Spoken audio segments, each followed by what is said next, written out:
बिस्मिल्लाहिर्रहमानिर्रहीम, अस्सलामु अलैकुम। पाकिस्तान मॉर्निंग में आपको खुश आमदेद कहेंगे।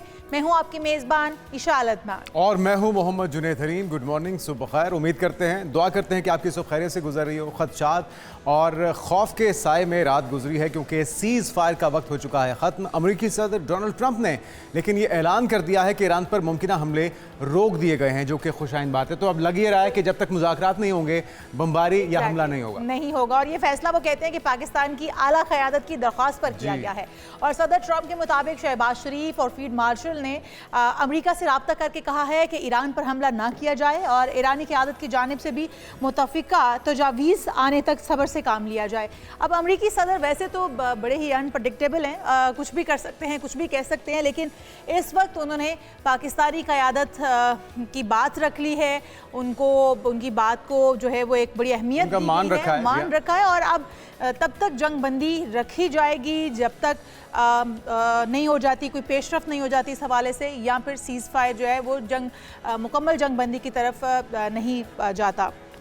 तो अब देखना ही है कि तोसी उस वक्त तक बरकरार रहेगी जब तक ईरान की जानिब से बाज़ाब्ता तजावीज़ सामने नहीं आ जाती। ताहम डोनाल्ड ट्रंप की तरफ से ये भी कहा गया है कि अपनी फ़ौज को हिदायत की गई है कि नाकाबंदी जारी रखी जाए और हर तरह की सूरत हाल के लिए तैयार रहा जाए। और यही वो पॉइंट है जिस पर ईरान को तहफ़्फ़ुज़ात थे। ईरान ने कहा है कि पहले आपको नाकाबंदी बंद करनी होगी। एक बार नहीं, मुतअद्दिद बार धोखा दिया गया और जब उम्मीद पैदा हो जाती है मुज़ाकरात कामयाब होने जा रहे हैं, तो फिर इस तरह के हमला करने की बातें या तबाह कर देने की बातें, वो जो मुज़ाकराती अमल है उसको नुकसान पहुँचाती है। तो वज़ीर आज़म शहबाज शरीफ ने भी इस पेशरफ्त का खैर मकदम किया है।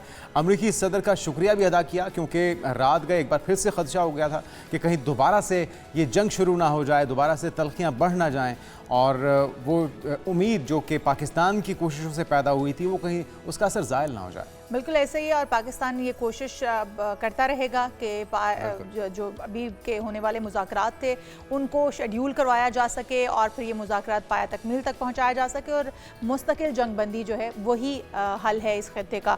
अभी हमारे साथ मौजूद है हमारे मेहमान भी, डॉक्टर मोहम्मद फ़ानी साहब मौजूद हैं, माहिर आलमी अमूर, उनसे भी जानेंगे।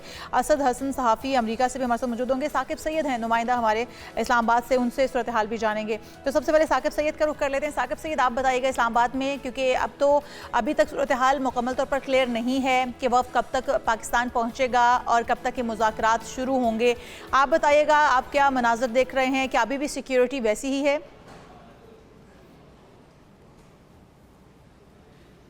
जी शुक्रिया। जैसे कि जंगबंदी के हवाले से जो मुज़ाकरात का टेबल जो टॉक इस्लामाबाद में सजनी थी, चूँकि ये मैं आपको बता चलूँ कि डेड लाइन जो होता है पाकिस्तान ने वक्त के मुताबिक जो है 3:45 का था, जो कि ख़त्म हो चुका था। लेकिन जिसके बाद हमारे हुकूमती जो अहदेदारान है, हमारे फील्ड मार्शल ने उनकी जानिब से फील्ड मार्शल से रब्ता किया, दरख्वास्त की। उसके बाद बाकायदा तौर पर जो है डोनाल्ड ट्रंप ने भी एक अपने एक्स में बयान दिया है कि मैं जंगबंदी कर रहा हूँ पाकिस्तान के कहने पर, लेकिन मेरे जो बेड़ी वो जहाज हैं वहाँ पे मौजूद रहेंगे, नाकाबंदी जारी रहेगी। लेकिन ये कुछ खुशाइन बात नहीं है, क्योंकि इस धमकियाँ में इस ट्वीट के बाद जो है ईरान मुज़ाकरात के लिए टेबल पर नहीं आएगा। लेकिन दूसरी जानिब चूँकि पाकिस्तान के साथ ईरान के अच्छे ताल्लुकात हैं, ब्रदराना ताल्लुकात हैं, क्योंकि अब पाकिस्तान की जानिब से बाकायदा तौर पर जो है कोशिशें जारी कर दी गई हैं, तो उम्मीद तो यही है कि ईरान ज़रूर टेबल टॉक के लिए ज़रूर आएगा और पाकिस्तान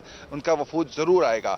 चूँकि अमेरिका की जानिब से जो उनका एडवांस टीम है वो ऑलरेडी यहाँ पे मौजूद है पाकिस्तान में, इस्लामाबाद में। और अगर आपकी बात हो सकी हो साकिब, ये एडवांस टीम्स जिनकी आप बात कर रहे हैं, कि जो एडवांस टीम्स कब तक रहेंगी पाकिस्तान में और इनका क़याम कब तक रहेगा? बैनुल-अक़वामी सहाफ़ी भी क्या पाकिस्तान पहुँच चुके थे? उनसे अगर आपके राब्ते हो सके हो, क्योंकि बहुत सी ऐसी खबरें हैं जो कि हमें अमरीकी मीडिया से भी मिलती हैं, तो कुछ मालूम हो सका कि कब तक ये इम्कानात बने रहेंगे, कब तक इंतज़ार किया जाएगा?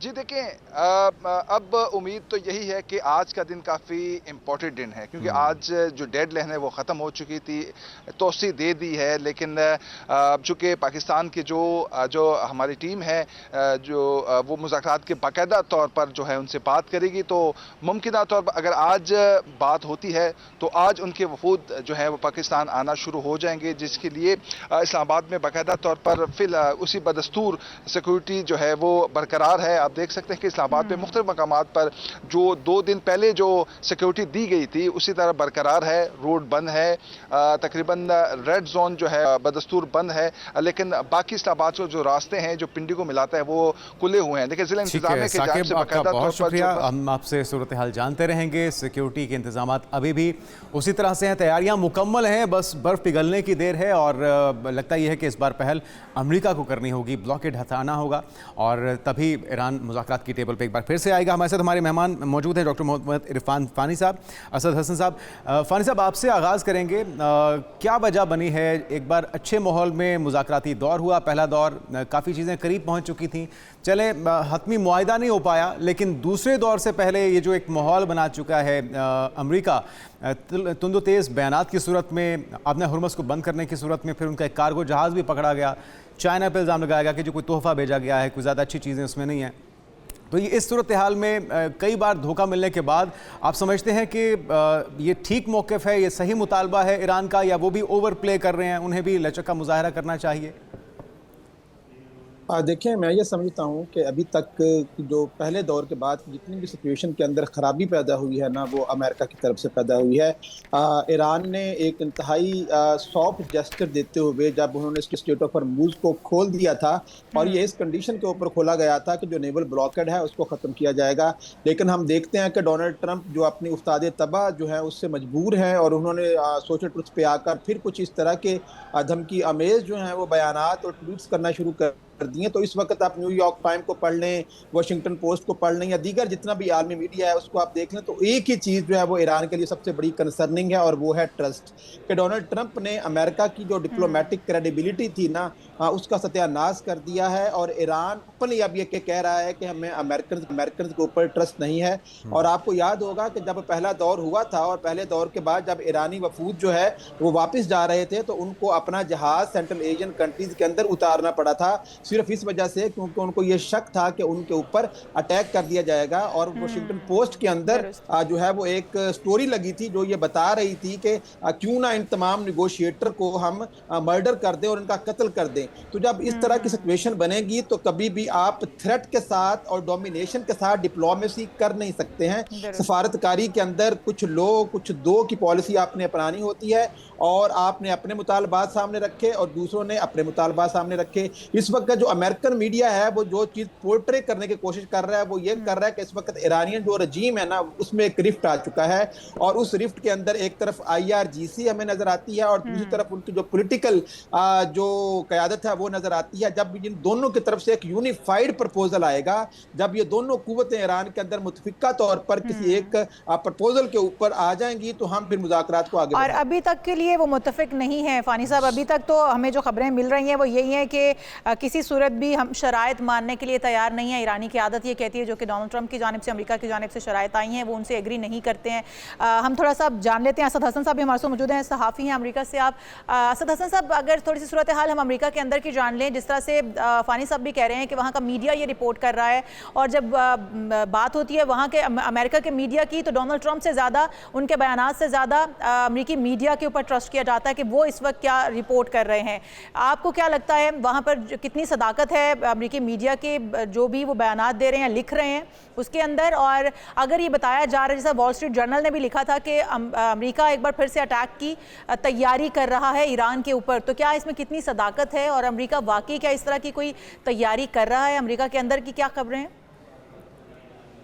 बहुत शुक्रिया आपका। देखिए, ये जो मीडिया के रेफरेंस में आप बता रहे हैं कि ये रिपोर्ट हुआ है, ये बुनियादी तौर पे मीडिया ने अपने तौर पे नहीं किया है। प्रेसिडेंट ट्रंप का ज़ाहिर है उस ट्रुथ सोशल के ऊपर ये स्टेटमेंट है कि, और उन्होंने तो यहाँ तक कहा है कि इस वक्त तक वन वे और द अदर डिस्कशंस जो हैं वो कंक्लूड हो गई हैं। काबिल गौर है ये बात कि डिस्कशंस कंक्लूड हो गई हैं, और अब हम इंतज़ार कर रहे हैं उनके यूनिफाइड, ये प्रेसिडेंट ट्रंप के वर्ड हैं, जो उनके वर्ड्स हैं। अब उसके बाद एनालिसिस आता है कि उनको कोई अच्छा कहे, बुरा कहे, अच्छी अप्रोच है, गलत अप्रोच है, वो बात की बात है। लेकिन जो मीडिया रिपोर्ट कर रहा है वो तो फैक्ट रिपोर्ट कर रहा है, और फैक्ट जो है वो प्रेसिडेंट का वो ट्वीट है।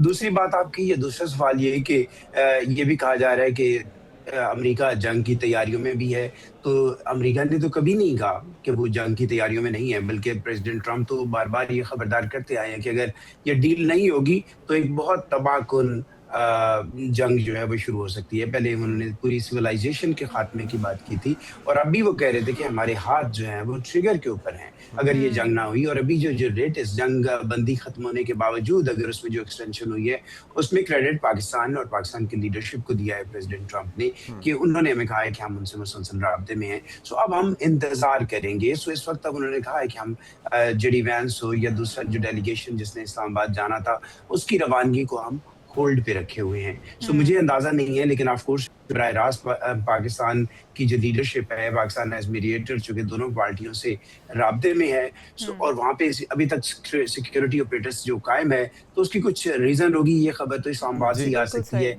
लेकिन ये एनालिसिस में ये जरूर है कि एक जुमला सिर्फ उसमें जी एक जुमला उसमें ये कि अगर वाकतन अगर कोई ऐसा यूनिफाइड किस्म की जैसे प्रेसिडेंट ट्रंप कहते हैं, हो सकता है कि बैकडोर चैनल से पाकिस्तान कम्युनिकेट कर रहा हो, जो सिफारिशात आ रही हैं, जो चीजें आगे पीछे हो रही हैं, और अगर उसके बाद प्रेसिडेंट ट्रंप और व्हाइट हाउस और उनकी जो कैबिनेट है, किचन कैबिनेट, वो एग्री करती है कि हाँ ये तो डुएबल है, तो उसके बाद हो सकता है कि आपको बड़ी चेंज देखिए। लेकिन ताहाल इसके आसार नजर नहीं आ रहे हैं। असद हसन साहब साथ ही मौजूद रहेगा, अभी तक इसके आसार नजर नहीं आ रहे हैं। फानी साहब, जिस तरह से हम सुन भी रहे हैं कि एक तो ईरान का मौक़िफ़ आ चुका है, ईरान कहते हैं कि इस तरह अगर बंद किया जाएगा अपनाए हुर्मुज़ को तो ये जारहियत तस्वुर किया जाएगा और इस बात पर कंप्रोमाइज़ तो नहीं है। और फिर जो शराइत भी आई हैं उन पर भी कंप्रोमाइज़ नहीं हो रहा, उन शराइत को भी एग्री नहीं किया जा रहा ईरानी क़यादत की जानिब से।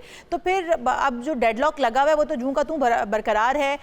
गो के टाइम दे दिया गया है, जंग दोबारा शुरू करने का नहीं कहा गया, और वो भी पाकिस्तानी क़यादत का उसको जो है वो क्रेडिट दिया जा रहा है। पाकिस्तानी क़यादत ने गो के बहुत कोशिशें की हैं सिफारती सतह पर और दोनों ममालिक को एक पेज पर, एक जगह पर, एक टेबल पर लाने के लिए, और यही वजह पाकिस्तान भी नहीं चाहता, दीगर ममालिक भी नहीं चाहते हैं कि जंग दोबारा से शुरू हो। लेकिन क्या इस सूरत हाल के अंदर कि ईरान बिल्कुल एग्री नहीं कर रहा है इन शराइत पर और ना ही उसे यकीन और भरोसा भी उसका उठ चुका है बिल्कुल अमेरिका के ऊपर से, तो कोई गारंटर के तौर पर या पाकिस्तान गारंटर के तौर पर आ सकता है सामने, और क्या गारंटी देनी चाहिए पाकिस्तान को इस सूरत हाल के अंदर जहां पर हम देख रहे हैं ट्रैक रिकॉर्ड भी बहुत ख़राब है?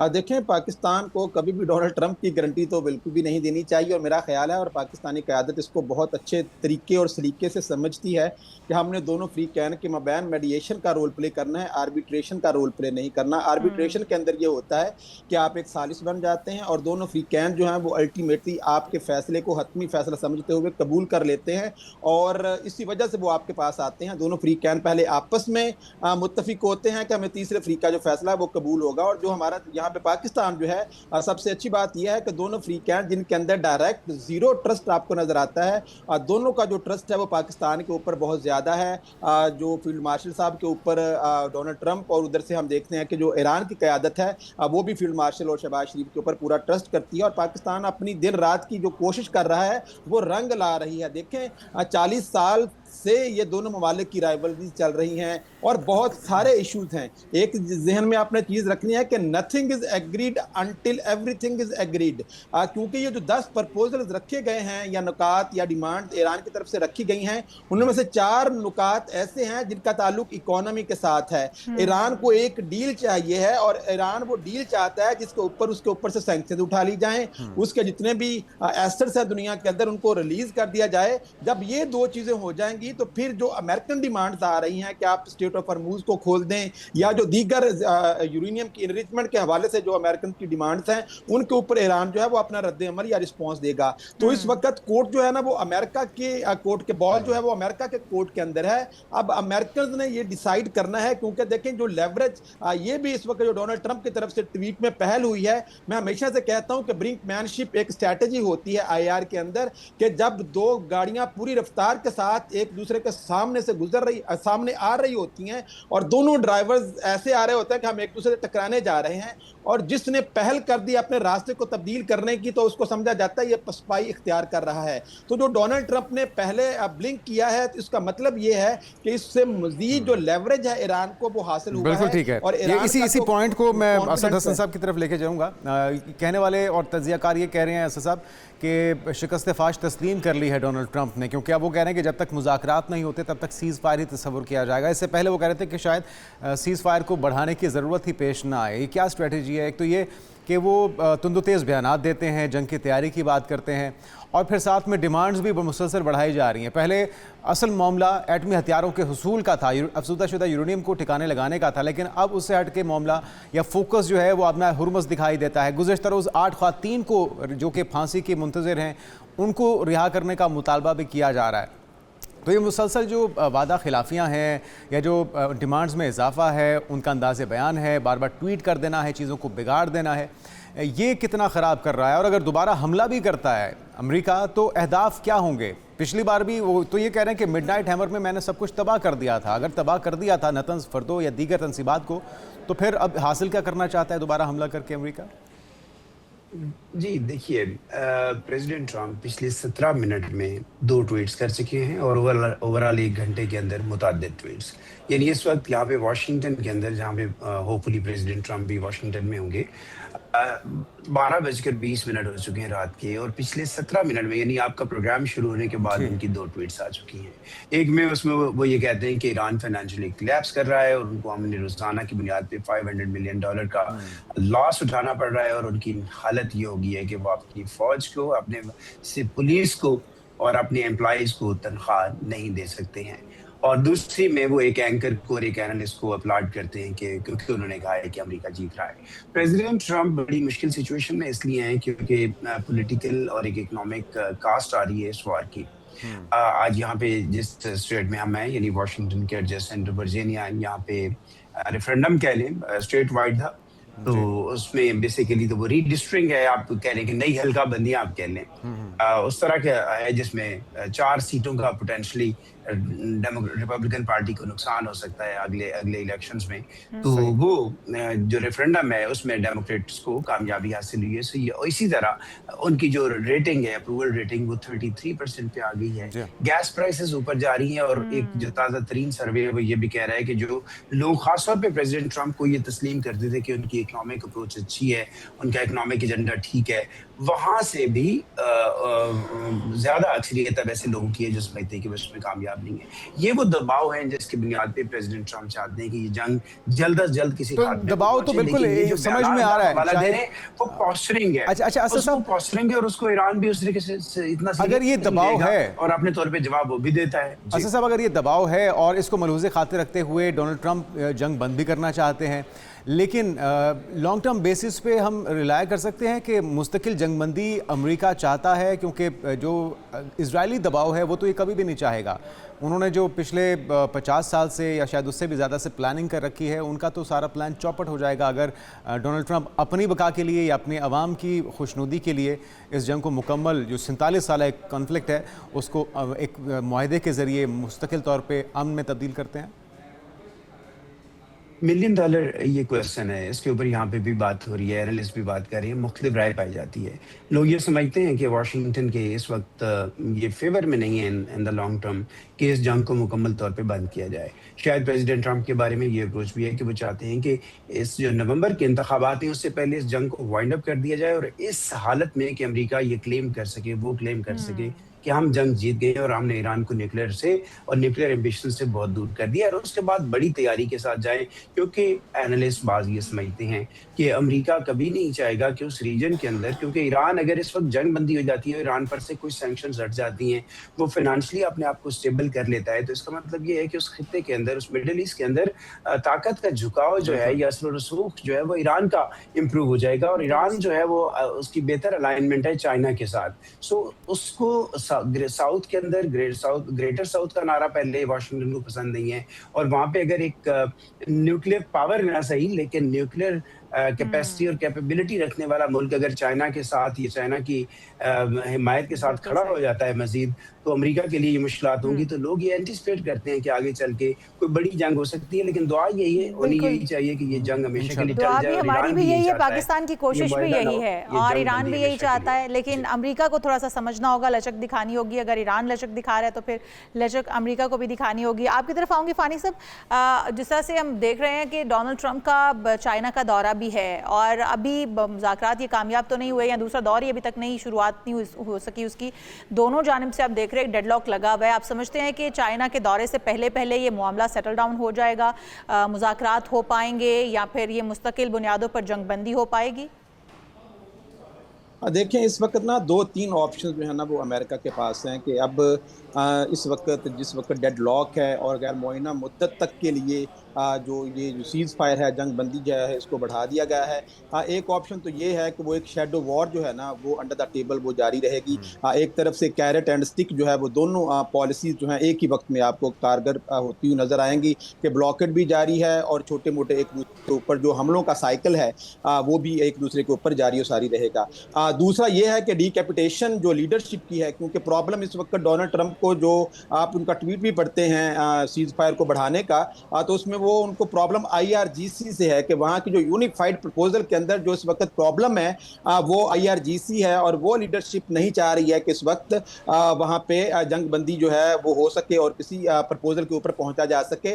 तो जिस तरीके से लेबनान के अंदर हिजबुल्लाह और हमास इनकी जो लीडरशिप है उसको डीकैपिटेट किया, तो इसी तरीके से हम इनकी जो IRGC की जो लीडरशिप है इसको हम डीकैपिटेट कर दें ताकि जो पॉलिटिकल लीडरशिप है वो फिर आके इस प्रपोजल के ऊपर आ जाएगी। और तीसरी जो ऑप्शन आपने कहा कि ये जंग दोबारा से एस्केलेट करेगी, तो मेरा नहीं ख्याल है कि ये जंग दोबारा से एस्केलेट करेगी। दोनों जो फ्रीक हैं, दोनों जो पार्टीज हैं वो एक टोटल वॉर की तरफ नहीं जाएंगे। अगरचे हफ्ते के दिन ये जो गुज़िश्ता वीक हफ्ता गुजरा है तो लैरी जॉनसन की एक जो स्टोरी है वो न्यूज़ वीक में पब्लिश हुई है, जो ये कहती है कि डोनाल्ड ट्रंप ने न्यूक्लियर कोड्स जो को हासिल करने की सेंटकॉम से बात की थी और न्यूक्लियर कोड्स को हासिल करने का मतलब आप सब जानते हैं कि क्या है। जिस तरीके से हिरोशिमा नागासाकी को आखिर में सरेंडर करना पड़ा था कि जब आपने उनके 2 शहरों को तबाह कर दिया तो अल्टीमेटली उनके पास ऑप्शन नहीं है। तो इस तरह से भी डोनाल्ड ट्रंप सोच रहे हैं, जो कि सेंटकॉम ने इस चीज को बिल्कुल जो है वो रद्द किया। देखिए, कोई भी ऐसी ऑप्शन जिसका ताल्लुक मिलिट्री पावर से है ना, तो जो ईरान की ज्योग्राफी है वो मिलिट्री पावर को बहुत ज्यादा लिमिटाइज कर देती है। जो अमेरिकन मिलिट्री है वो बूट्स ऑन द ग्राउंड नहीं ला सकते, वो खार्ग आइलैंड के ऊपर नहीं आ सकते। ये नहीं मैं कह रहा हूं कि वो कब्जा नहीं सकते हैं, कब्जा वो कर लेंगे लेकिन वो उसको सस्टेन नहीं कर पाएंगे। बिल्कुल, लेकिन दावों की हद तक जंग जीत भी चुके हैं डोनाल्ड ट्रंप और फाते भी वही हैं, मुज़ाकरात भी वही करना चाहते हैं और अब तक का जितना नुकसान वो ईरान को कर चुके हैं ये सिर्फ हम देख रहे हैं बयानात की हद तक है। और बयानात की हद तक हम देखते थे मोदी सरकार भी वो भी जंग जीत जाते थे, वो भी पाकिस्तान को कॉर्नर कर देते थे, पाकिस्तान को तन्हाई का शिकार कर देते थे। लगता है एक ही ट्रैक पर दोनों लीडरान चल रहे हैं।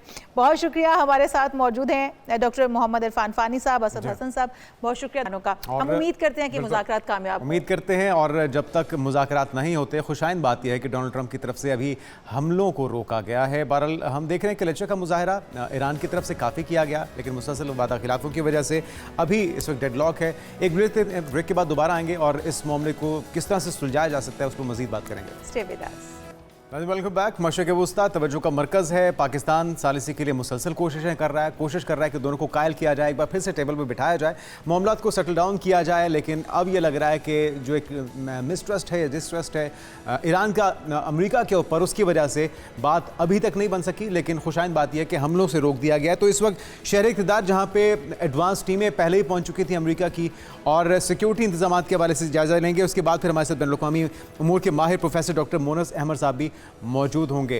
तो सिद्दीक साजिद, पहले आपसे जान लेते हैं, एडवांस टीम्स उनकी मसरूफियात क्या हैं, जुर्मा शहरों की सिक्योरिटी देख के लगता क्या है, कब तक डेवलपमेंट मुतवक्की है? कोई खबर अगर अब तक पहुंची हो हमारे नाज़रीन के साथ शेयर कीजिएगा।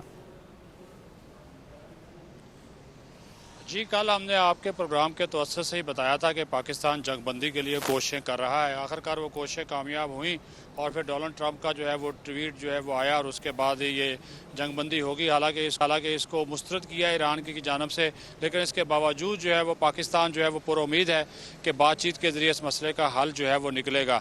और जहाँ तक सिक्योरिटी की बात है तो इस वक्त भी हम जो रेड जोन में मौजूद हैं और आप मेरे पीछे ही बिल्कुल देख सकते हैं कि यहाँ पे बिल्कुल हू का आलम है। ये मेन बिलू एरिया है, सबसे बड़ा ये तजारती मरकज़ है वफाकी दारुल हुकूमत का, लेकिन ये बंद है। यहाँ पे हर किस्म की जो नकलो हरकत है उसके ऊपर पाबंदी है। रेंजर्स खड़ी है, पुलिस खड़ी है, फ़ौज के जवान तैनात है, पीछे डी चौक है, उसके साथ फिर वेवान सदर है, वो सारा रेड जोन का एरिया है। और ये जो जना एवेन्यू है ये भी मुकम्मल तौर पर इस वक्त जो है वो खाली है। ये बिलू एरिया जो सबसे बड़ा मारूफ तजारती मरकज़ है, यहाँ पर किसी किस्म की कोई एक्टिविटी नहीं है, क्योंकि पाकिस्तान को अभी भी उम्मीद है कि जो ईरान है वो मुस्बत जवाब देगा।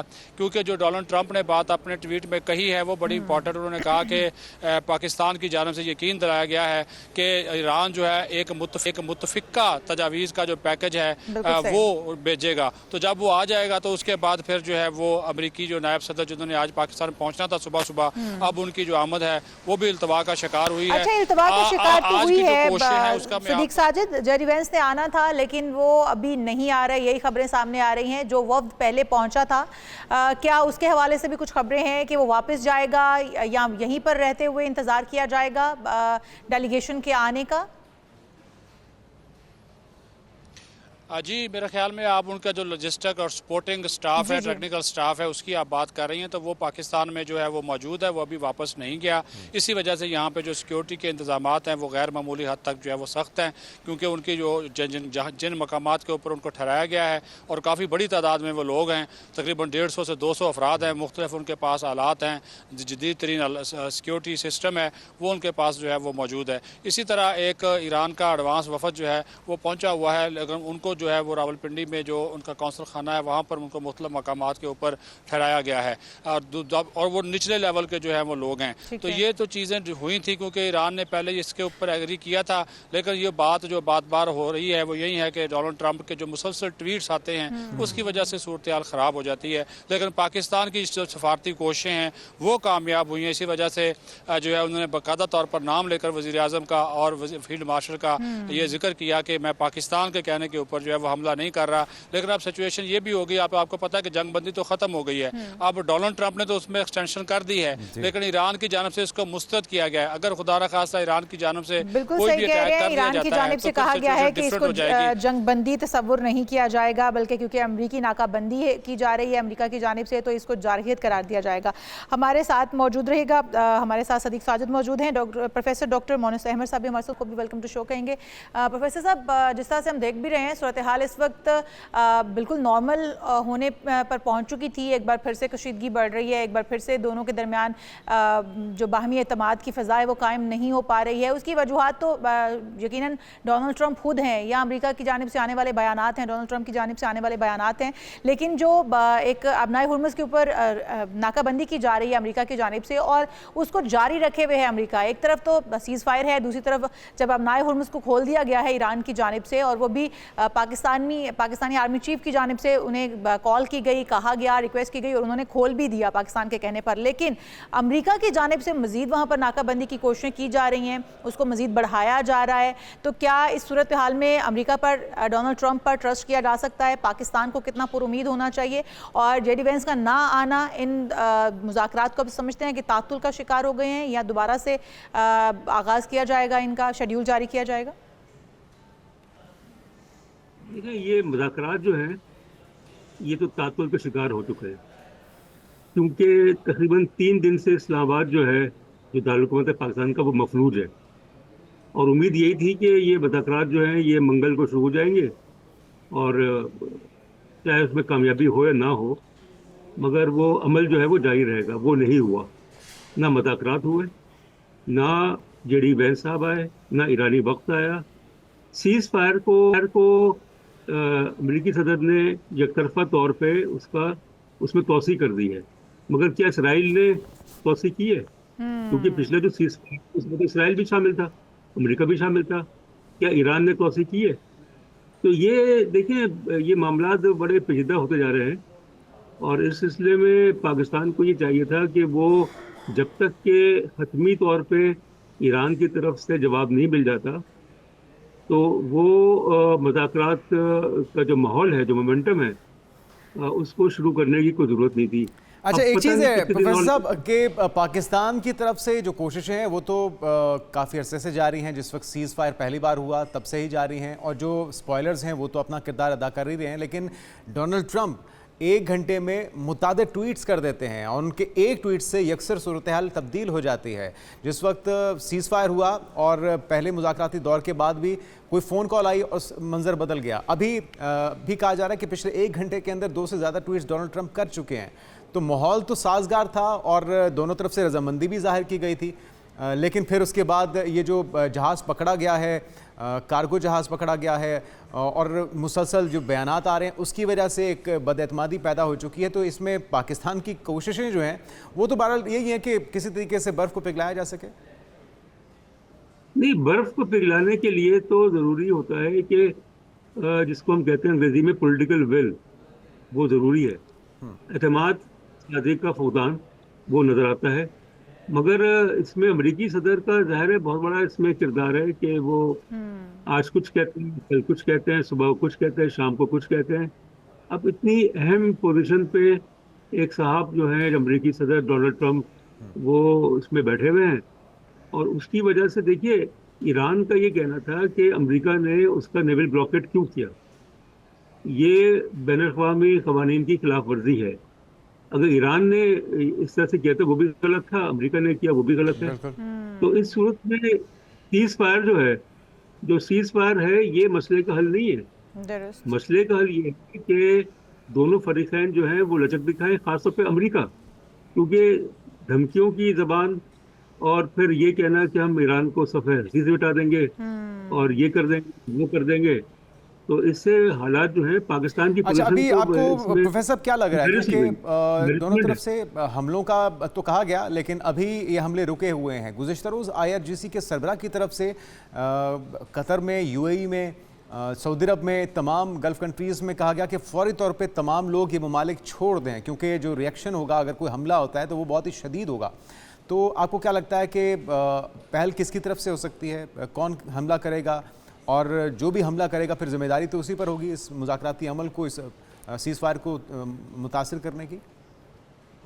देखिए तकरीबन 2 हफ्तों से तो अमन कायम था। अब इस सिलसिले में अगर अमेरिका ने पहल की, और वो कर भी सकता है क्योंकि उसको अपनी ताकत पे बहुत घमंड है, अगर उसने पहल की तो ईरान को कोई नहीं रोक सकता कि वो अमेरिकी अफवाज जहाँ पे खलीज फारस में या बहर अरब में जहाँ जहाँ हैं, और फिर जो गल्फ कॉपरेशन काउंसिल की जो कंट्रीज हैं जहाँ पे अमेरिकन बेसिस हैं, वहाँ पे वो दोबारा हमले शुरू कर दे। मगर बात ये है कि देखिए इससे नुकसान कितना हो रहा है। तकरीबन 300 अरब डॉलर जो है वो आलमी मईशत जो है ज़्यादा, बल्कि इसका नुकसान हुआ है। अमेरिका का $50 बिलियन का असलहा और $50 बिलियन जो जंग थी 40 दिन की, उसमें तो ये तो नहीं चल सकता। और अमेरिकी अवाम और ख़ास तौर पे जो US कांग्रेस है, वहाँ पे भी सवाल उठ रहे हैं कि आखिर हम कब तक ये करेंगे। दुरुस्त। और अमेरिका का जो दिफाई बजट है, वो ट्रंप साहब कह रहे हैं कि वो $1.5 ट्रिलियन, एक ऐसा मुल्क इसका के डेट जो है, कर्जा जो है वो 37 खरब डॉलर हो, $37 ट्रिलियन, जो अफोर्ड ही नहीं कर सकता। इस बिल्कुल। तरह के लेकिन इसके बावजूद प्रोफेसर साहब, अमेरिका जो है वो जंग के मैदान में आया भी और उसको लड़ने के लिए तैयार भी है। जिस टेक्नोलॉजी की, जिस आप पावर की बात कर रहे हैं कि उनको उस पर बड़ा घुमंड है, वो एक्सपोज भी बुरी तरह से हो चुकी है। उनके तमाम टेक्नोलॉजीज़ जो है वो ईरान ने जिस तरह से उनका सामना किया है, या ईरान ने जिस तरह से उनको जवाबी वार उन पर किया है, ये अमेरिका ही नहीं पूरी दुनिया समझ चुकी है कि वो टेक्नोलॉजी के मैदान में कहाँ पर खड़े हैं। अगर हम डोनाल्ड ट्रंप के बयानात की वजह से कशीदगी की बात करते हैं कि नॉर्मल होते होते सब कुछ फिर से खराब हो जाता है, तो हमारे यहाँ पाकिस्तान में तो इस तरह के बयानात देने वाले या इस तरह की सियासत करने वाले बंदे को कहा जाता है कि सस्ता नशा करता है। तो क्या डोनाल्ड ट्रंप को भी यही कहा जाए, या फिर वो अपनी इमाम किसी और की इमाम पर कर रहे हैं, या फिर वो स्टेबल नहीं है मेंटली तौर पर, या फिर क्या क्या वजूहात क्या हैं? वो इस तरह की नॉन सीरियस एटीट्यूड जो है वो किस वजह से है फिर उनका? गैर संजीदा जो रवैया है अमेरिकी सदर का, वो अकेले नहीं है। एक पूरी ज़हनी सोच है रिपब्लिकन पार्टी में, जिसमें कि जो आपके वजीर जंग हैं, जिनको सेक्रेटरी ऑफ वॉर, जो कि डिफेंस सेक्रेटरी होते हैं, पीट हेगेल वो है, मार्को रूबियो हैं, और भी बेशुमार लोग हैं जो कि ट्रंप की सपोर्ट कर रहे हैं। रिपब्लिकन पार्टी जो सर्वे आया था उसमें तकरीबन 87% जो है उन्होंने सपोर्ट की, उन्होंने हिमायत की जंग की ईरान के साथ। तो ये तो खुद अमेरिका के अंदर का मसला है। जब तक कि वहाँ पे तब्दीली जो है, उनकी सोच में तब्दीली नहीं आती और ये चीज़ ख़त्म नहीं होती कि ईरान को हम ये कर देंगे वो कर देंगे, क्योंकि ईरान ने तो पहले तो अमेरिका धमकी दे देता था, अब ईरान धमकी दे रहा है। तो इस तरह से जो पैराडाइम शिफ्ट हुआ है इन 2-3 महीनों में, उससे नुकसान जो है, और अमेरिका के साथ तो कोई भी नहीं खड़ा हुआ है, ना नेटो खड़ा हुआ है, ना ऑस्ट्रेलिया खड़ा हुआ है, ना जापान खड़ा हुआ है, अच्छा साउथ प्रोफेसर कोरिया साहब, खड़ा अगर हुआ जिस है। तरह हम भी खदशात तो इस के बहरहाल मौजूद हैं, ईरान भी इसका खदशा जाहिर कर रहा है, अमरीकी मीडिया भी इसका खदशा जाहिर कर रहा है कि हो सकता है अमरीका जो तैयारी में भी है और ईरान पर हमला किया जा सकता है। तो अगर हमला होता है, ईरान जवाबी वार किस तरह से करेगा? इसी तरह से मिडल ईस्ट को ही निशाना बनाता रहेगा जहाँ पर अमरीकी अड्डे मौजूद होंगे, या फिर डायरेक्ट अमरीका या इसराइल पर अटैक किया जाएगा? क्योंकि अब बताया जाता है कि नॉर्थ कोरिया से जो उन्होंने मिसाइल मंगवाए हैं उनकी रेंज बहुत ज़्यादा है, तो क्या डायरेक्ट अमरीका या इसराइल को अटैक किया जाएगा, या फिर मिडल ईस्ट ही निशाने पर आएगा और फिर मिडल ईस्ट भी मजबूर हो जाएगा, ये तमाम ममालिक भी शायद मजबूर हो जाएं डायरेक्टली इस आग में अपने आप को झोंकने के? देखिए, ईरान ने तो पहले भी रिटेलिएट किया है। उसने ड्रोन के जरिए, उसने मिसाइलों के जरिए उसने तबाही मचा दी। पूरे आपका जो गल्फ का इलाका है, खासतौर पर यूएई और कुवैत और सऊदी अरब, ये इलाके जो हैं, ये ममालिक जो हैं, ये बहुत मुश्किलात का शिकार हो चुके हैं। मगर मैं इससे इत्तेफाक नहीं कर सकता कि हम ईरान जो है वो अमेरिका तक उसके मिसाइल की रेंज होगी, ऐसा नहीं है। नॉर्थ कोरिया की है, उन्होंने कर लिया है, मगर ईरान का फासला अमेरिका से बहुत ज़्यादा है और उसकी इतनी सलाहियत भी नहीं है। इसराइल को करेगा, इसराइल है, क्योंकि असल तो मसला इसराइल का है कि जब तक वहाँ पे नेतन्याहू, इसराइली जो प्राइम मिनिस्टर हैं, वो वहाँ पे बैठे हुए हैं। और वो क्यों बैठे हुए हैं? अपने आप को बचाने के लिए कि उन पे जो मुकदमात हैं, उन पे जो करप्शन के इल्ज़ामात हैं, उससे बचने के लिए वो ये सब कुछ कर रहे हैं। मगर बात यह है कि ये ज़्यादा अर्सा नहीं चलेगा, क्योंकि ईरान ने को देखिए 2 हफ्ते तो ईरान को मिल गए ना, 2 हफ्ते 3 हफ्ते तो उसको मिल गए। उसने अपनी जो कुव्वत है वो दोबारा जो है उसको मजबूत कर लिया है। तो ये कहना कि जो अमेरिका की तरफ से कोई हमला होता है तो ईरान जो है उसका जवाब कैसे देगा? वो तो हर जगह पे वार करेगा, हर उस जगह पे वार करेगा जिससे कि अमेरिका को नुकसान पहुंचे।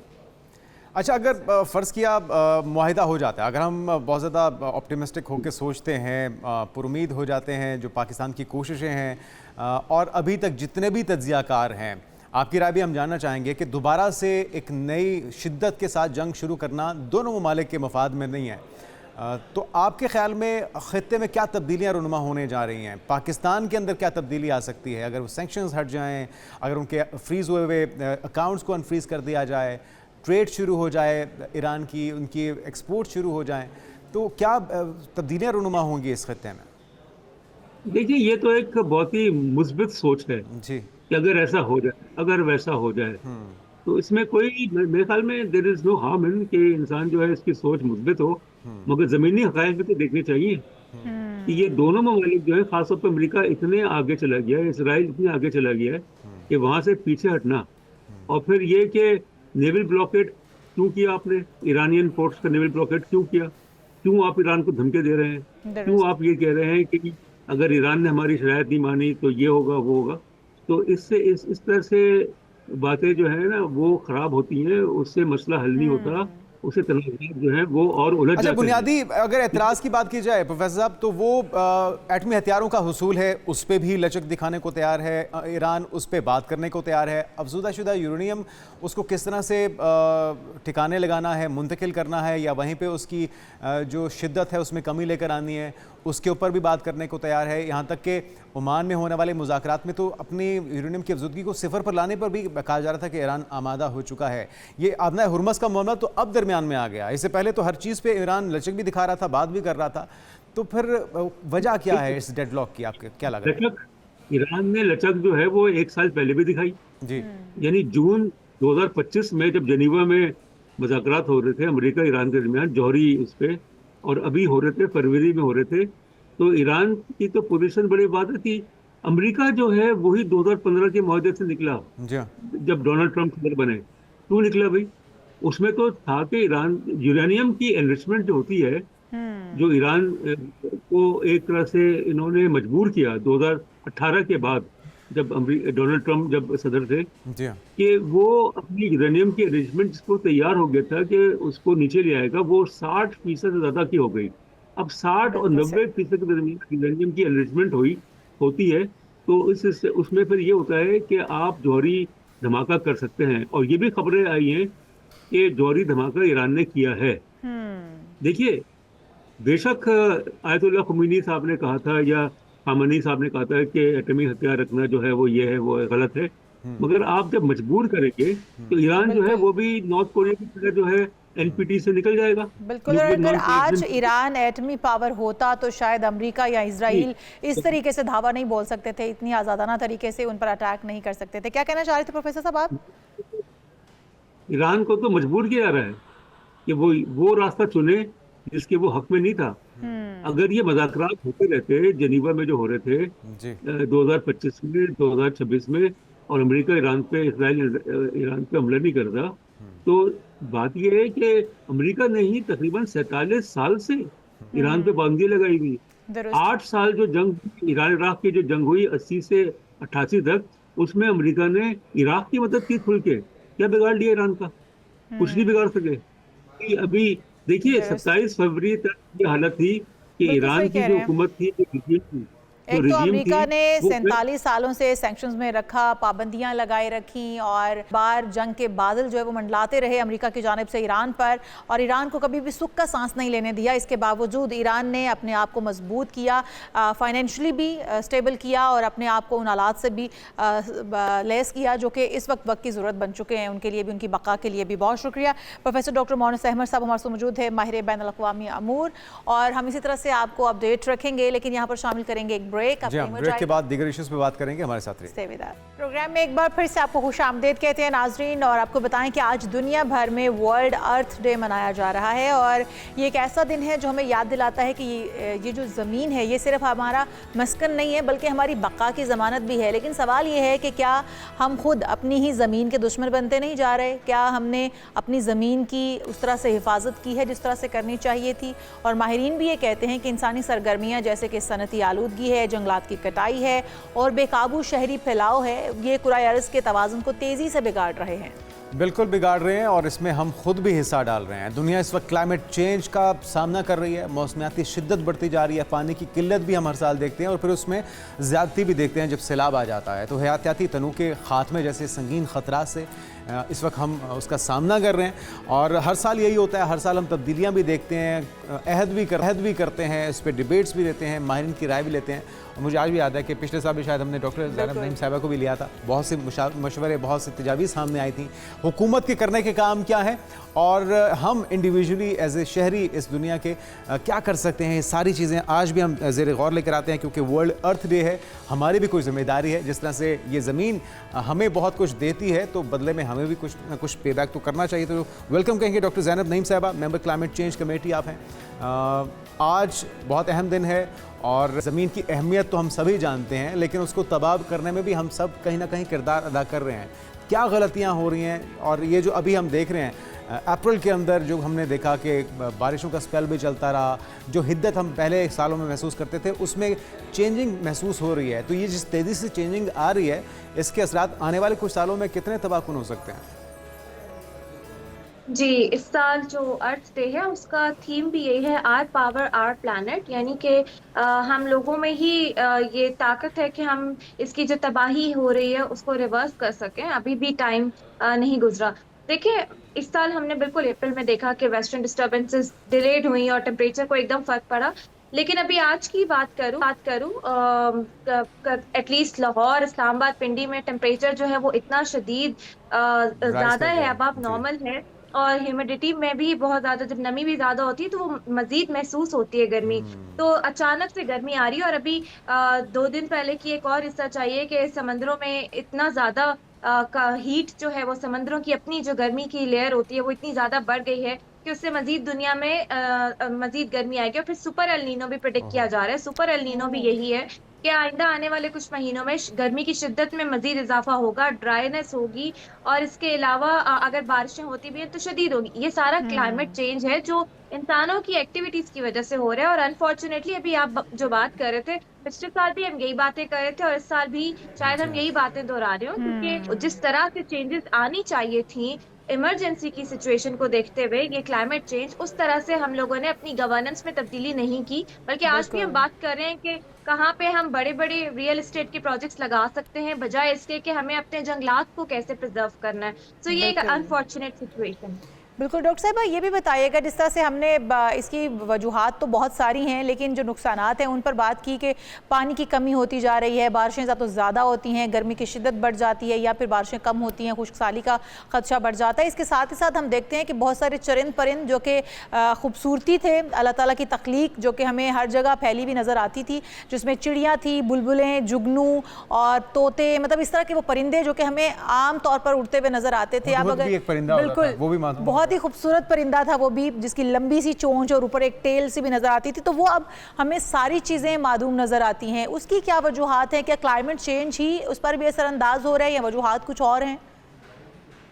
देखिए, ये सारी बायोडाइवर्सिटी ये जो होती है, ये डिपेंड कर रही होती है कि आपके इलाके में कितने फूल हैं, कितना सब्जा है, कितनी हरियाली है। जब आपके इलाके में इनसे ज्यादा कॉन्क्रीटाइजेशन हो जाती है, ग्रे इंफ्रास्ट्रक्चर ज्यादा हो जाता है, और वो जो दरियाओं का नेचुरल रास्ता होता है, जब हम उसको ब्लॉक कर देते हैं, तो ये हसरात और ये बायोडाइवर्सिटी वहां से खत्म होना शुरू हो जाती है। इसके अलावा आप देखें कि अब तो तितलियां भी नायाब होना शुरू हो गई, कहीं कहीं नजर आती हैं आपको। वो जुगनू कलरफुल तो नजर ही नहीं बटरफ्लाईज आते। नहीं, अब ग्रे या वाइट ही नजर आती है, उनके कलर्स खत्म होना शुरू हो गए हैं। और ये बिल्कुल ह्यूमन सेटलमेंट्स की वजह से ज्यादा हो रहे हैं, इंसानों की एक्टिविटी से ज्यादा हो रहा है। इसके अलावा जो हमारा जहाँ जहाँ ग्रीन बफर्स के साथ हमारे जो लोकल दरख्त होते हैं, वो बहुत ज्यादा डिटरमिन करते हैं। जैसे पाकिस्तान में हम जानते हैं कि माइग्रेटरी परिंदे बहुत ज्यादा आते हैं, बल्कि उनका शिकार भी किया जाता है। उनमें से बहुत से मादूम हो रहे हैं क्योंकि वो पाकिस्तान आना ही छोड़ गए हैं मौसमियाती तब्दीली की वजह से। चंद आते हैं और उनको भी समझ नहीं आ रही होती, यहाँ तो सर्दी होनी चाहिए थी, गर्मी पड़ रही है, तो वो मूव कर जाते हैं जल्दी। ये बिल्कुल ये पूरा पैटर्न डिटरमिन हो रहा है। और जहाँ पे कंक्रीट और गंदगी ज्यादा होती है, वहां आपको कौवे ज्यादा दिखते हैं, रंग बिरंगे परिंदे वहां नहीं आते, मच्छर और मक्खियाँ ज़्यादा दिखती हैं। अच्छा डॉक्टर साहब, एक और भी हमने हमसाया मुल्क की एक मूवी भी देखी थी, जिसके अंदर इल्ज़ाम दिया गया था टेक्नोलॉजी को, और इल्ज़ाम दिया गया था इन चीज़ों के मादूम हो जाने को, कि जितने बूस्टर्स ज़्यादा हैं, जितनी फ्रिक्वेंसी ज़्यादा है, जितने जो फ़ोन के टावर्स ज़्यादा लगते चले जा रहे हैं, वो भी वजूहात बन रही हैं, क्योंकि उनकी रेज़ जो हैं वो परिंदों को पनपने में या उनकी अफजाइश को बढ़ने में जो है वो रुकावट है बहुत बड़ी। तो क्या ये भी वजह हो सकती है, टेक्नोलॉजी का बढ़ता हुआ जो असर रसूख है पूरी दुनिया पर, इसकी वजह से भी ये चुरंद परिंद जो है वो हमसे नाराज़ हो गए हैं, कहीं रूठ गए हैं, जो कि एक नेचर की खूबसूरती भी थी? देखिए, ये जहाँ पे 5G के टावर्स लगे हुए होते हैं, या इस तरह के, बिल्कुल आप सही बात करी हैं, इनसे एक रिसर्च बहुत पहले से आ रही है कि इन टावर्स की वजह से जो शहद की मक्खियां हैं वो अपना रास्ता नहीं सेंस कर पाती और वो मरना शुरू हो गई। अगर शहद की मक्खियां मर गई तो 3 सालों में इंसान खत्म हो जाएंगे, पॉलिनेशन का प्रोसेस नहीं होगा। मतलब ये एक रिसर्च मौजूद है। इसके अलावा ये जो आर्टिफिशियल इंटेलिजेंस है, उसके जो डेटा सेंटर्स होते हैं जहां से ऑपरेट हो रहा होता है, वो बहुत ज्यादा पानी का इस्तेमाल करते हैं और उनकी कार्बन डाइऑक्साइड एमिशंस बहुत ज्यादा होती हैं।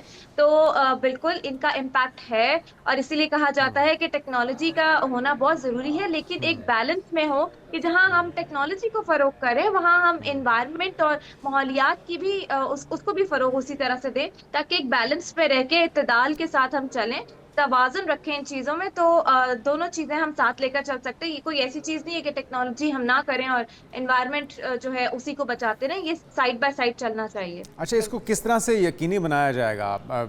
एतदाल होना चाहिए, बैलेंस होना चाहिए, नेचर को रिवाइव करने या उसकी अहमियत को तो सभी मान रहे हैं। अब तो जो खुराक है उसको भी दोबारा से जो आर्टिफिशियल खुराक जितनी भी है या प्रिजर्वेटिव्स के इस्तेमाल वाली जितनी भी खुराक है उसको डिस्करेज किया जा रहा है, नेचुरल डाइट की तरफ आने की भी बात हो रही है। लेकिन क्या एक मुल्क इंडिविजुअली ये तमाम जिम्मेदारी अदा कर पाएगा? ये अपने तई एक हिसार बना के तो ये मुमकिन नहीं हो पाएगा। इसमें तो पूरी दुनिया को शायद कंट्रीब्यूट करना पड़े।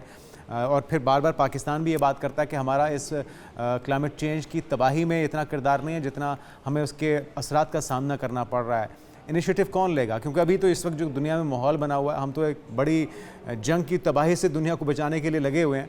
तो फिर जो बड़ी बड़ी बातें होती हैं, कॉन्फ्रेंसेस होती हैं, वो किस तरह से मुमकिन हो पाएगा जब तक सभी उसमें कंट्रीब्यूट नहीं करेंगे? और सबसे ज़्यादा वो जो सबसे ज़्यादा वसाइल रखते हैं और जो सबसे ज़्यादा तबाही का बायस बन रहे हैं। बिल्कुल, कलेक्टिव एक्शन तो बहुत जरूरी है इसके लिए, लेकिन यहाँ थोड़ा सा मैं डिसएग्री करूंगी।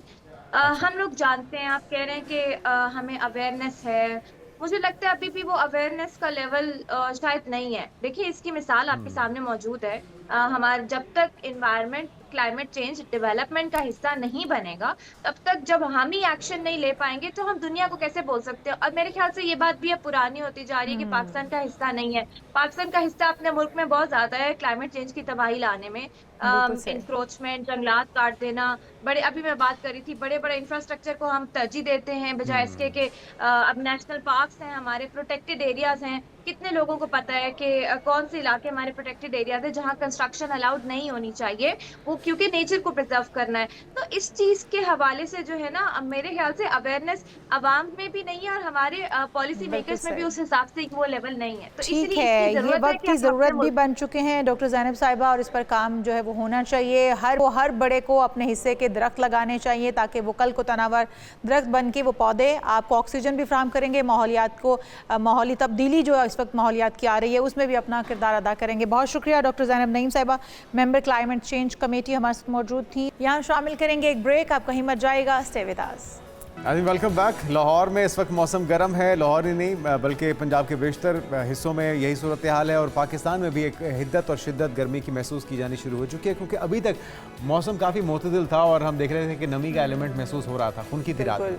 खुनकी थी, लेकिन अब सूरज की शिद्दत बरकरार है। ताहम महकमा मौसमियात की जानिब से जो पेशगोई की गई थी बारिश की, वो इस बार पूरी होती हुई नज़र नहीं आई है। महकमा मौसमियात की जानिब से हमें बताया गया था कि 17 से 19 के बीच जो है वो बारिशें होंगी।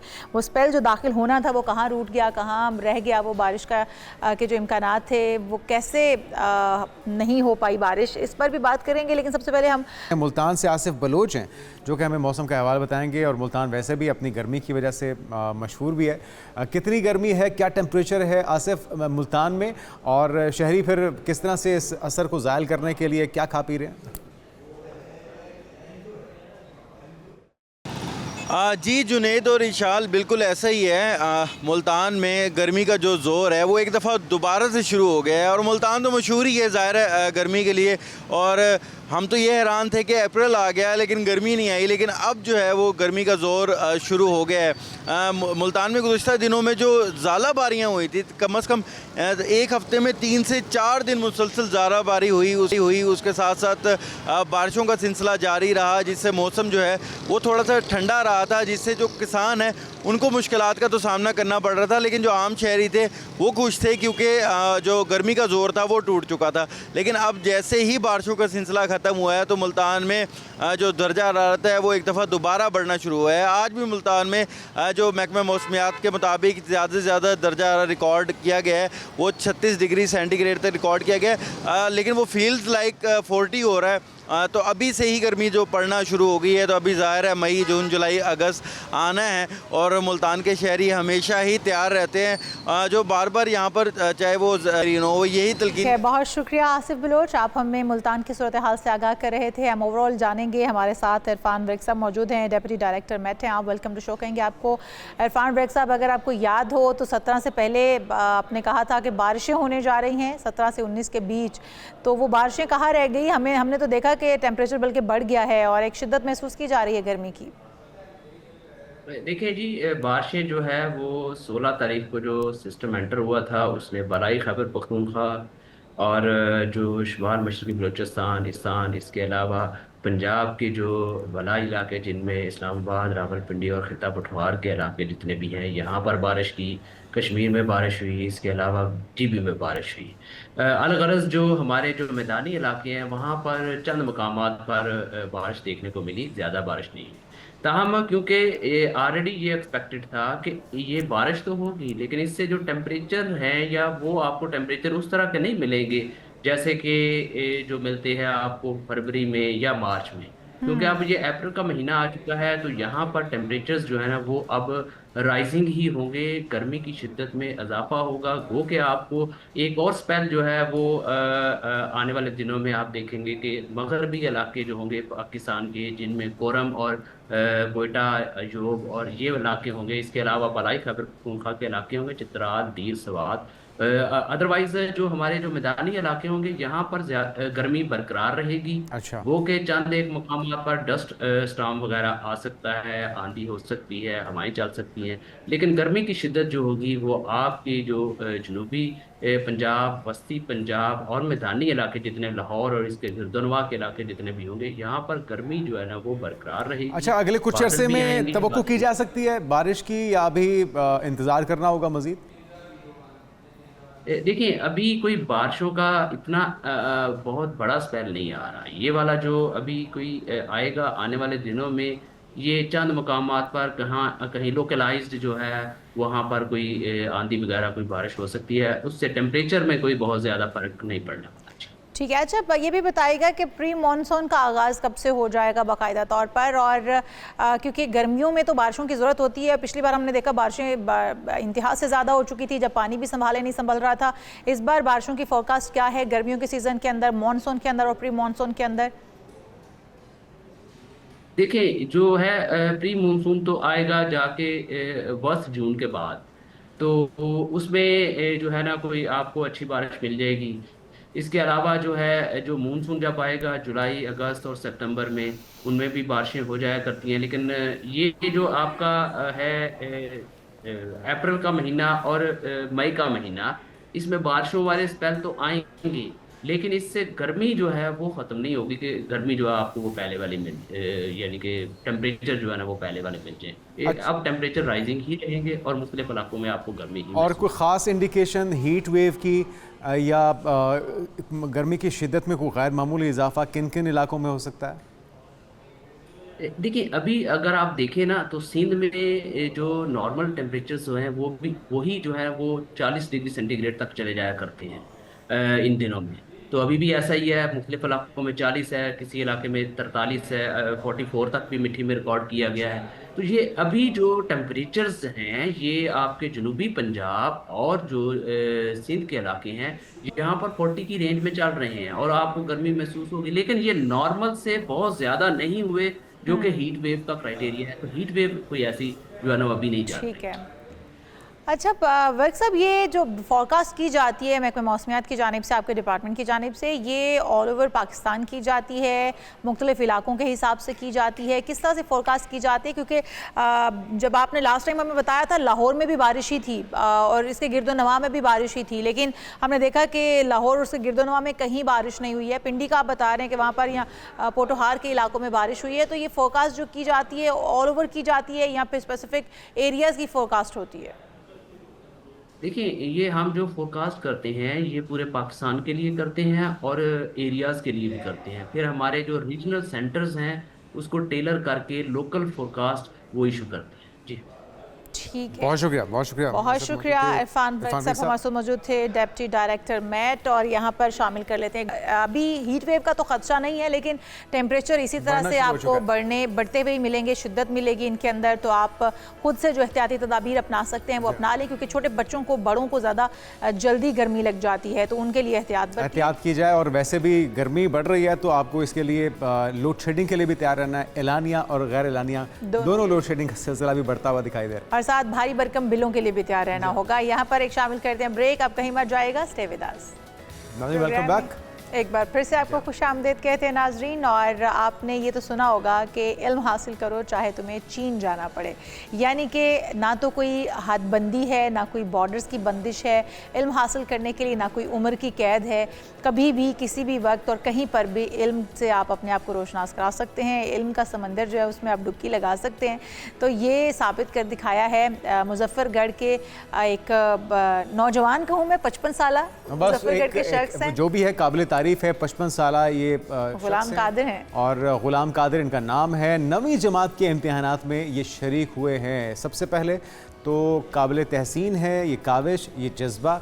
और गुलाम कादिर ने एक न्यूज़ से गुफ्तगू भी की है और कहा है कि मेरे बच्चे पढ़े लिखे हैं, मैं भी चाहता हूँ कि आला तालीम हासिल कर सकूं और दोबारा मैट्रिक इम्तिहानात में नाकाम हुआ मगर मैंने हिम्मत नहीं आ रही। तो यही जज्बा चाहिए, हमारे बच्चों को सीखना चाहिए। और वज़ीर तालीम राना सिकंदर हयात ने भी इन्हें ट्वीट किया है। उन्होंने कहा कि आखिरी बार इम्तिहान 13 साल कबल दिया था, इस बार फिर भरपूर तैयारी के साथ मैदान में उतरा हूँ, कामयाबी हासिल करके इंटरमीडिएट के इम्तिहानात भी दूंगा। अच्छा, कुछ बच्चे जो हैं वो ये भी शर्मिंदगी महसूस करते हैं कि अब हम पढ़े लिखे हैं लेकिन हमारे पेरेंट्स पढ़े लिखे नहीं हैं, तो वो भी यही कहते हैं कि मेरे बच्चे क्योंकि पढ़े लिखे हैं तो मैं भी चाहता हूँ कि मैं भी आला तालीम हासिल करूँ। मज़ीद जान लेते हैं, उमैर शेख मौजूद है उनके साथ ही। जी उमैर शेख, आप बताइएगा क्या कहना है नौजवान मुजफ्फरगढ़ के 55 साल गुलाम कादिर का? हाँ जी बिल्कुल, एक न्यूज़ ने वो 55 साल जो कि इम्तिहान देने के लिए आया उधर कंपनी हैंस स्कूल में, उसको ढूंढ निकाले हैं। इस वक्त वो हमारे साथ मौजूद है मोहम्मद कादिर। हम इससे जानेंगे कि ये 55 साल की उम्र में से कैसे शौक हुआ पेपर देने का। जी बताइएगा किस तरीके से आपको शौक हुआ? वो सिंगाल है जो मेरे फैमिली सारी तकरीबन पढ़ी हुई है, बाहर मेरे 12 क्लास पढ़ी वजन कंप्यूटर की वजन उन्हें वजह को मैं उन्हें काबू की रखा नाल में शौक थी कि उन्हें बाबा चलो तू ही पढ़ पढ़ दे बाल भी थे वाले वही में जिद कर दी। चलो मेरा शौक थी कि भाई चलो ये रहना इल्म हासिल करना चाहिए बने को, इल्म नाले तो सब खेल मिल गया सर, तो ये वजह को मैं शौक थी। आज का पेपर आपको किस तरह से हुआ ये भी हमें बताइएगा। पेपर गुजारा ठीक है, कोई 40-45 नंबर इंशाल्लाह आ गए। अच्छा नंबर हासिल कर लेंगे आप आज इंशाल्लाह? इंशाल्लाह कामयाबी हासिल करेंगे। इस वक्त अगर यहाँ पर दिखाएं तो ये बाहिम्मत जो मर्द यहाँ पर खड़ा हुआ है, 55 साल का रोल नंबर स्लिप वगैरह इधर लेकर आया हुआ है। मजीद भी जो इसका जो शौक है वो उनके बच्चों को देखकर तालीम हासिल करने का शौक हुआ है। दोबारा से मैट्रिक का इम्तिहान देने के लिए स्कूल के अंदर ये आया हुआ है और यही पैगाम देना है कि तालीम हासिल करना हर बच्चे और बड़े का चाहिए। जी तो फोकल पर्सन ने क्या कहा वो भी सुनवाते हैं अपने नाज़रीन को, और सभी यकीनी तौर पे इस जज्बे को सलाम पेश कर रहे हैं, इसको सराह रहे हैं। क्या कहना फोकल पर्सन का वो भी सुनिए। Focal person to minister for education है। तो ये जो तमाम कल से जो पिक्चर वायरल हुई है, बेसिकली हम जो हमारी डेली की एक्टिविटी है हमारी सेंटर्स की, वो हम डेली अपने मिनिस्टर साहब को भेजते हैं ताकि उनको ये पता हो कि फील्ड में सेंटर्स के ऊपर क्या एक्टिविटीज़ हो रही हैं, क्या मामलात हो रहे हैं।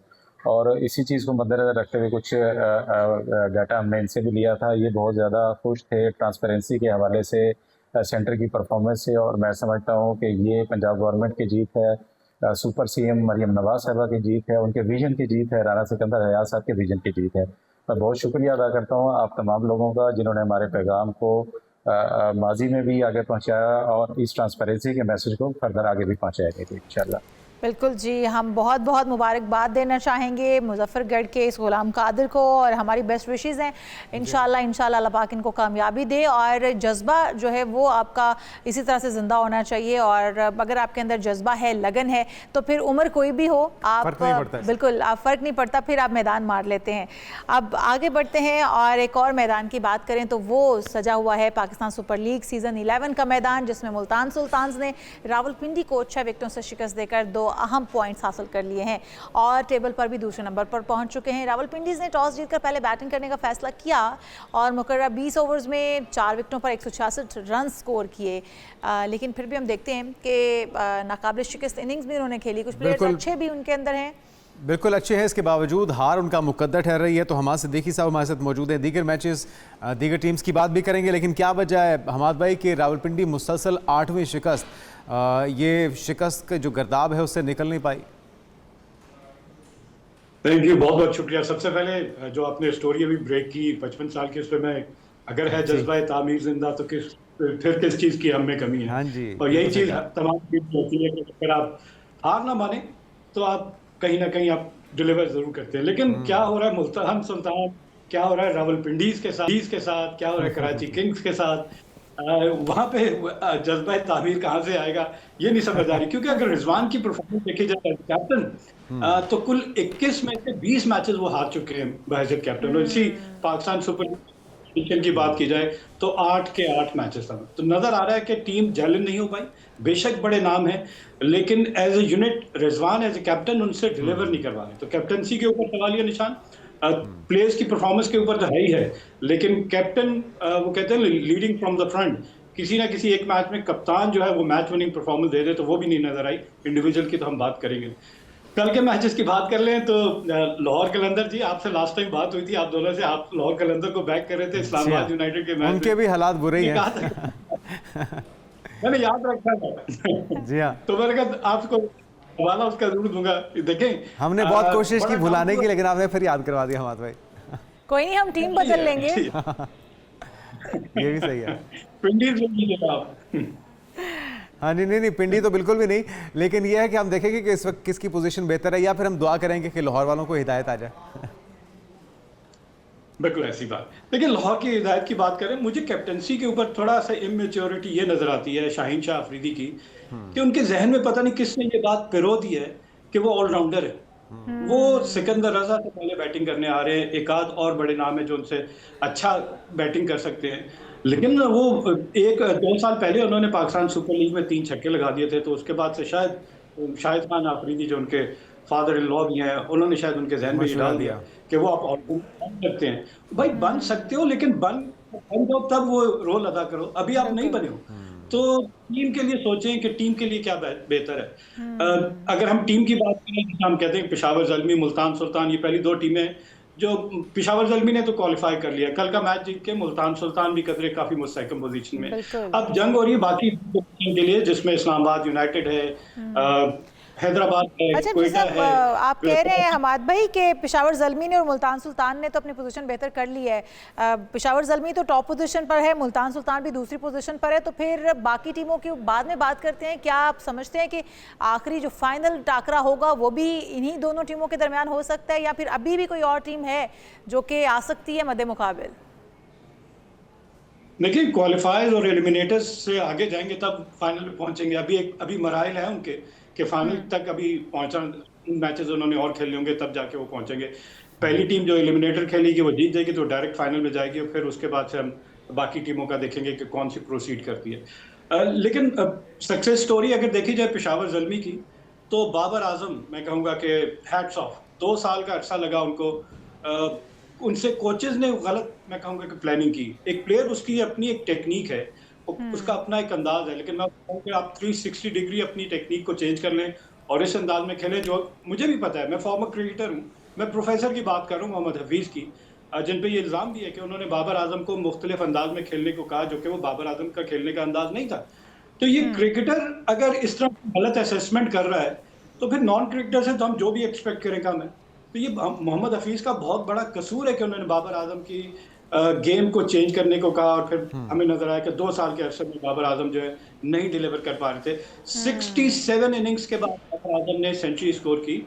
ओवरऑल रिकॉर्ड उसका खुद ही बोल रहा है बाबर आजम का कि सेकंड नंबर है in terms of century scored in T20 after Chris Gayle of West Indies who scored 22 centuries. Babar की 12 सेंचुरियां हैं, और बाबर ने जो सेंचुरी 12वीं स्कोर की उसमें समझने वालों के लिए बहुत कुछ चीजें थी, और वो क्या थी कि पावर हिटिंग के बगैर बाबर आजम ने 200 ऑलमोस्ट 200 के स्ट्राइक रेट के साथ 52 बॉल्स पे उन्होंने ये जबरदस्त परफॉर्मेंस है। लेकिन हमाद भाई, यही परफॉर्मेंस आईसीसी इवेंट्स में और पीएसएल के बाद भी जारी रहेगी, इस बात का हमें तवक्को रखनी चाहिए, उम्मीद रखनी चाहिए। और फिर लाहौर कलंदर्स की तरफ से फ़खर जमान की सेंचुरी, उसने कितना किरदार अदा किया जीत में?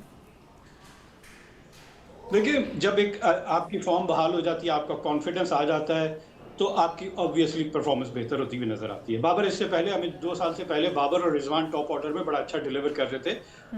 फॉर्म खराब नहीं हुई, कोचेज ने उनको गलत मशवरे नहीं दिए थे, तब तक वो अच्छा कर रहे थे।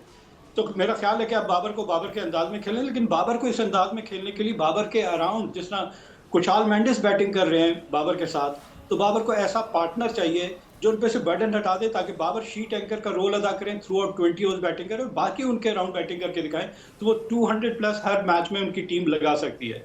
लाहौर कलंदर की आपने बात की, तो वही बात आ जाती है, अगर फ़खर जमान क्लिक करेंगे तो उनकी टीम बड़ा टोटल लगाएगी।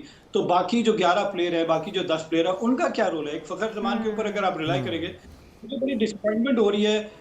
यंगस्टर्स जिनको मौका मिल रहा है, फारूक को दिया मौका, एक मैच में क्लिक करते उसके बाद नहीं करते। मोहम्मद नईम को मौका दिया गया through out the tournament, talent है नो डाउट, लेकिन मेंटली टफ नहीं है। इनिंग को देखें, आप पहली बॉल से चाहेंगे मैं हर बॉल पे चौके छक्के लगा लूंगा, पॉसिबल नहीं है। दूसरी टीम भी आपके ऊपर खेलने वर्कआउट करके आई है। मुझे डिसअपॉइंटमेंट होती है अब्दुल्ला शफीक जैसे बैट्समैन, जो टेक्निकली बड़ा साउंड बैट्समैन है, उसके पास रेंज ऑफ शॉट्स भी बड़ी अच्छी है, वो अपनी विकेट थ्रो करती है। उसका मिडिल ऑर्डर में रोल जो है वो बड़ा इंपॉर्टेंट है। जिस तरह शान मसूद हमें नजर आ रहा है कि मुल्तान सुल्तान के लिए एक बड़ी इंपॉर्टेंट और बड़ी इंटेलिजेंट इनिंग खेल के दिखा रहे हैं, इंटेंट के साथ भी खेल रहे हैं। ये नहीं कि वो बॉक डाउन हो रहे हैं, स्ट्राइक रेट नहीं है। तो थोड़ा सा मैं कहूँगा कि अच्छे प्लेयरों से आपको कुछ देखें, जब पाकिस्तान सुपर लीग जो भी लीग होती है उसमें जो अच्छा प्लेयर होता है उससे आप कुछ ना कुछ सीख रहे होते हैं फॉरेन प्लेयर से। लेकिन मैं चाहूँगी मैं अपने ही में खेलता रहूँ, मैं डिलीवर ना करूँ। मैं यंगस्टर्स की बात करूँ, शामिल हुसैन 3 निफ्ट सेंचुरियाँ की, लेकिन निफ्ट सेंचुरी को अगर किसी एक मैच में 100 में कन्वर्ट कर देता मैं मान जाता कि भाई ठीक है, इसके पास ये नहीं है कि इसने 50 करके अपनी विकेट को थ्रो कर दिया। इसी तरह मास सदाकत है, क्लिप्स नजर आती हैं आपको कि हाँ टैलेंट है, लेकिन फुलफिल करें। वो अब 8-8 मैचेस तमाम टीमों ने खेल लिए हैं, परफॉर्मेंस नजर आनी चाहिए ताकि पाकिस्तान को फायदा हो। नेक्स्ट जो मेगा इवेंट हो पाकिस्तान के पास प्लेयर्स बढ़ जाए, हमें नजर आए कि हर प्लेयर की रिप्लेसमेंट है। ये नहीं कि हम नाम को खिलाते जाएं बिला वजह और परफॉर्मेंस ना हो तो पाकिस्तान, तो यहाँ पे अली रजा की परफॉर्मेंस में जी बाद में मुकम्मल कर लें हमाद भाई। आप फास्ट बॉलर कम नजर आते थे। पेशावर ज़ल्मी की बात कर ली जाए तो नाहिद राना बांग्लादेश के फास्ट बॉलर काफी अच्छी पेस के साथ बॉल कर रहे थे, ट्रबल कर रहे थे। हम कह रहे थे कि नाहिद राना वापस चले गए अपने नेशनल ड्यूटी के लिए बांग्लादेश, तो उनकी रिप्लेसमेंट अली रजा ने जबरदस्त फिल किया वो गैप कि वो भी अराउंड 147-150 kph के बॉल के। मैं कहता हूँ पेस डज मैटर। इतनी पेस पे अगर कोई बैट्समैन कहे कि मैं मसल करूंगा बॉल को, पावर हिटिंग करूंगा, आसान नहीं है, लेकिन उसके लिए आपको वेट नहीं देनी।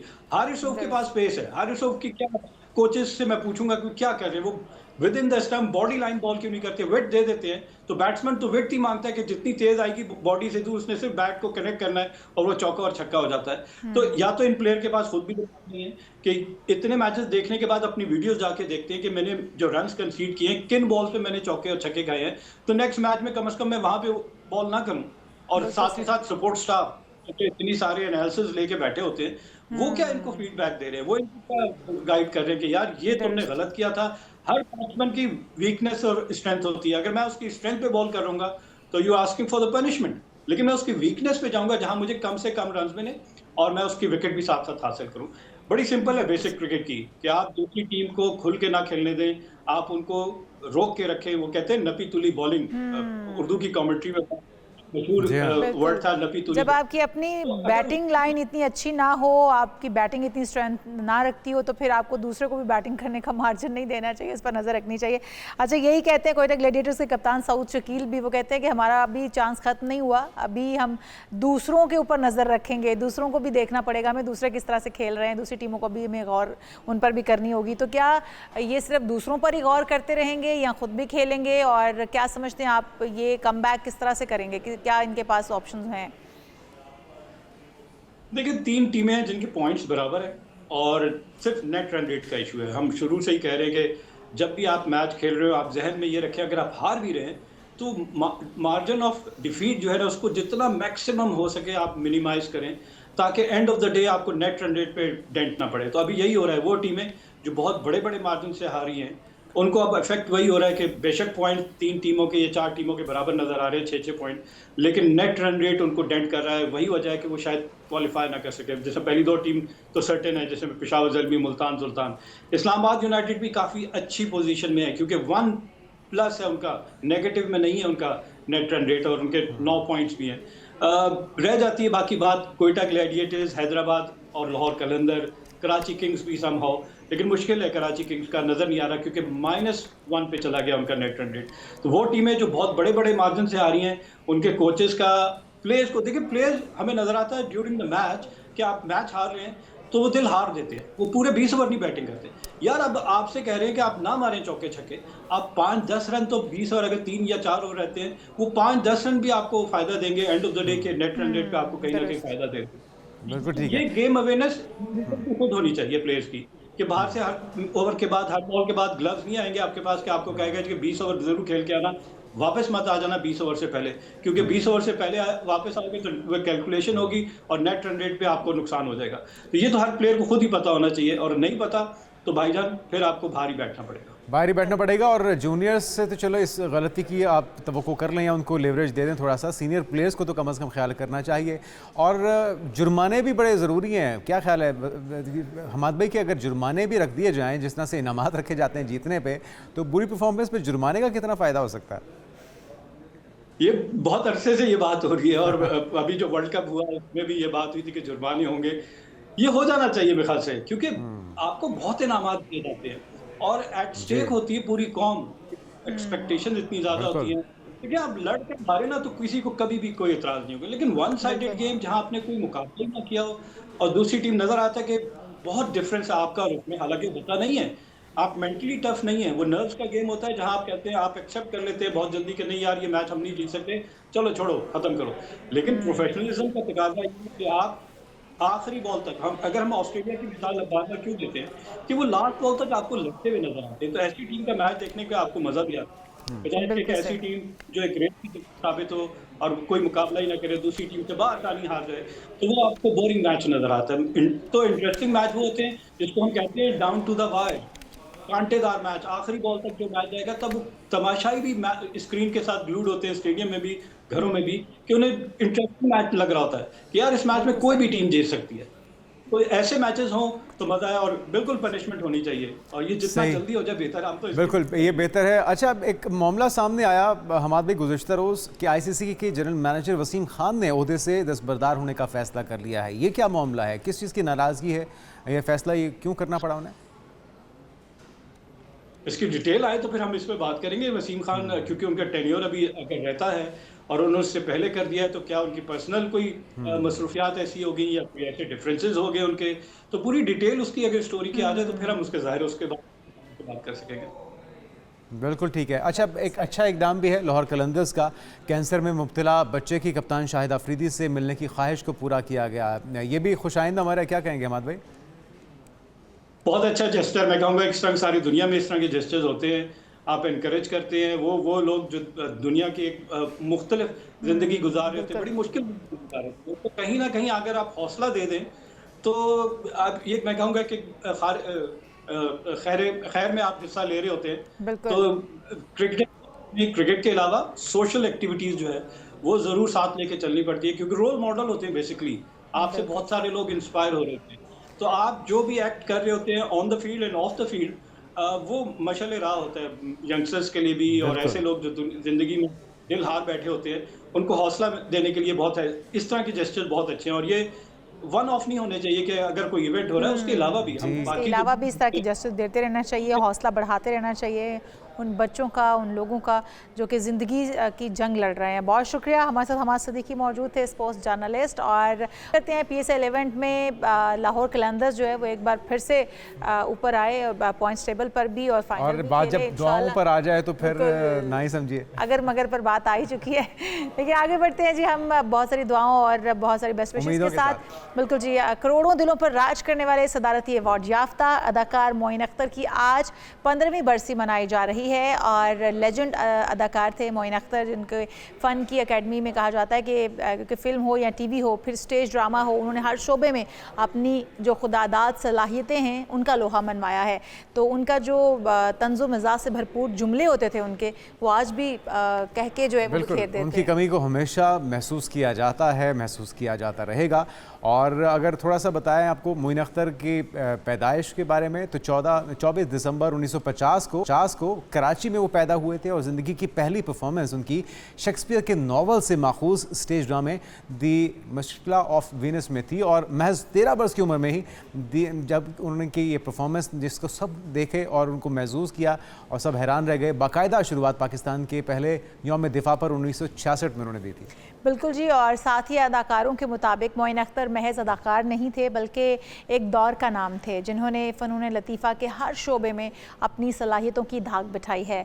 फ़नकाराना खिदमात के एतराफ़ में मोइन अख्तर को सदारती तमगा बराए हुस्न कारकर्दगी और सितारा इम्तियाज़ से भी नवाजा गया था। और मोइन अख्तर के मारूफ TV ड्रामों में रोज़ी, इंतज़ार, बंद रोड से केमाड़ी, आंगन टेढ़ा, स्टूडियो 2.5, स्टूडियो 2.25 और फिर यस सर, नो सर और ईद ट्रेन जैसे बहुत सारे ड्रामे हैं, स्टेज परफॉर्मेंसेस हैं, जो कि आज भी हम देखते हैं तो कह कहूँ से गूंज जाती है महफिल। बिल्कुल जी, प्रोग्राम का वक्त भी ख़त्म हो चुका है। हम आपसे चाहेंगे इजाज़त। अपना बहुत सारा ख्याल रखिएगा। अल्लाह हाफ़िज़।